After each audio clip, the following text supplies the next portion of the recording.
Hey guys, this is Mr. Boyd.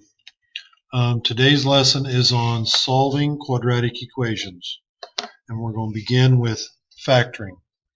But before we do, we need to do a quick review of the zero product property.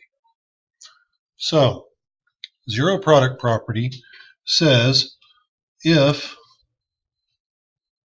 A times B equals 0, then either A has to be 0 or B would have to be 0. So an example of that we saw earlier in the year was x plus 3 times x plus 5 equals 0. Then x plus 3 would be 0, or x plus 5 would be 0. So we would subtract 3 from both sides and find out that x would either be negative 3, or we would subtract 5 from both sides and find out that x could be negative 5. So in this situation, if x were either negative 3 or negative 5, the product would end up being 0. So the way you solved one of these is setting each factor equal to 0 and solve it. Okay, so let's look at an example of something that we're working on right now.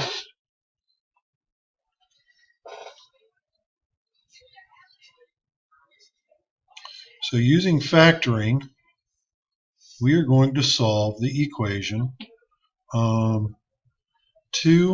squared plus 4x equals 0. Okay? So to start off with, we want to ask ourselves, does this equation, or does this expression, 2x squared plus 4x, does it have a greatest common factor? Well, the answer is yes. It has a greatest common factor of 2 and x. When we factor out 2x times x equals x squared, plus 2x times 2 equals 4x. So our two factors are 2x times x plus 2 equals 0. Now, to finish solving this,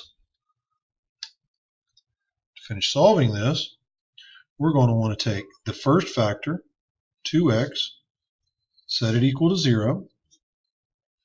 Then we're going to want to take the second factor, x plus 2, set that equal to 0, and solve each one. So to solve this equation, we need to divide by 2. So x equals 0, or in this equation, to isolate x, we're going to subtract 2. X equals negative 2. So if x equals 0 or x equals negative 2, we get a product of 0. So our next example will be x squared plus 5x plus 6 equals 0. So first off, do any of these terms have a greatest common factor that we could factor out? Well, no, the only factor that they share is 1, and that really doesn't help us to factor this expression. So we're going to use the ratio method. So first thing we see is that A times C equals 6, and so we're looking for two factors of 6 that equal to B, which is 5. So let's list those factors. So 1 times 6 equals 6, but 1 plus 6 does not equal 5. We see that 2 times 3 equals 6. 2 plus 3 equals 5. So 2 and 3 are actually the two factors that I'm looking for. So we're going to take our first, or take A, which is 1, put our x next to it, put it over our first factor of 6. We're going to take our A, put it over our second factor of 6, So then we see our two factors are, in fact, x plus 2 and x plus 3 equals 0.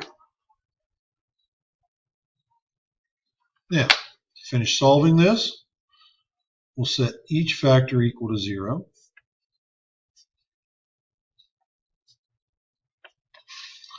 Subtract 2 from each side.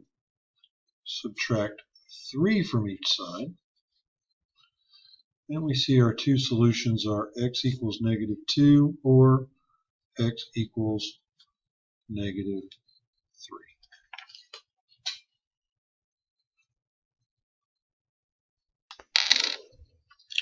Okay, guys, so let's take a look at another example here.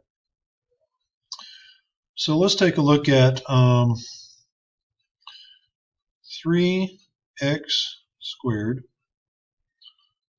plus x minus 4 equals 0. So do these three terms have a greatest common factor? Well, no, they don't, because we have 3, 1, and negative 4, which don't share a common factor. So we're going to have to use the ratio method here. So a times c equals negative 12, and b equals 1. So I'm looking for two factors of negative 12 that add up to positive 1. So let's see, I could explore that over here. Let's see, 1 times negative 12, that doesn't work. 2 times negative 6, that doesn't work. 3 times negative 4, well, that's close, but that leaves me with negative 1. What if I make it negative 3 times 4? And this is, in fact, what I'm looking for. So I take a, 3x, put it over my first factor of negative 12, which is negative 3. I'll simplify that. So that's going to be x over negative 1.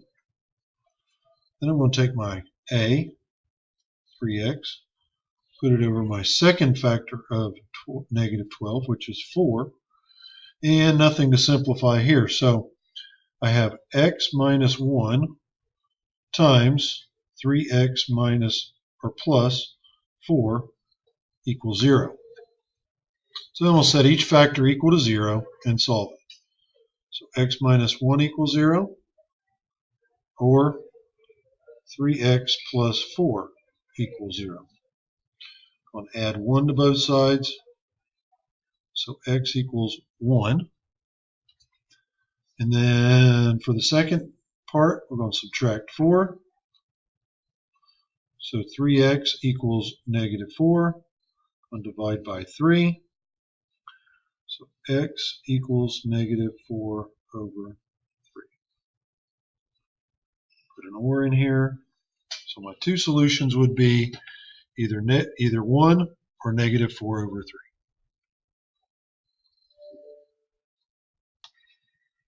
3. Okay, guys, so here's our next example, 8x squared plus 16. So I see this has a greatest common factor of 8.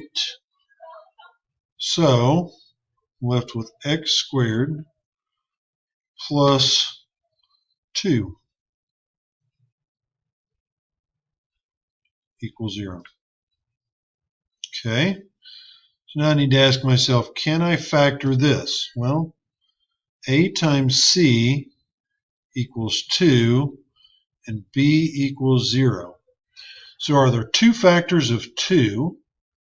Well, the only two factors of 2 is 1 times 2. And when I add 1 plus 2, that does not equal 0. So this can't be factored.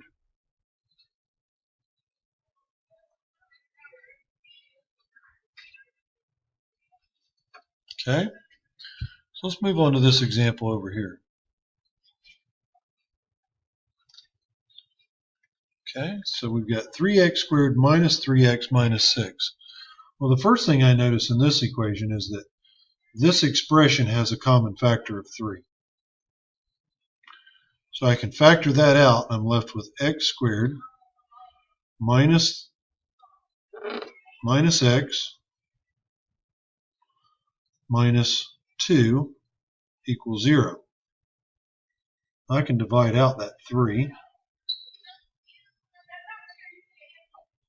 So now I've just got x squared minus x minus 2 equals 0. So now I need to ask myself, can I factor this? A times c equals negative 2. So let's see, I'm looking for 1 times negative 2 equals negative 2. 1 plus negative 2 equals negative 1.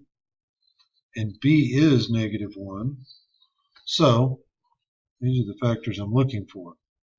So if I take my a, which is 1, put an x by it, put it over my first factor of negative 2, and then take a, put an x next to it, put it over my second factor of negative 2, I get x plus 1 times x minus 2 equals 0. Set each factor equal to 0.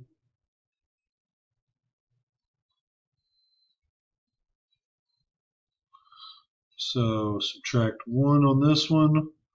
So x would be negative 1. Or add 2 on both sides to solve this one. X equals 2. So my two solutions are negative 1 or 2.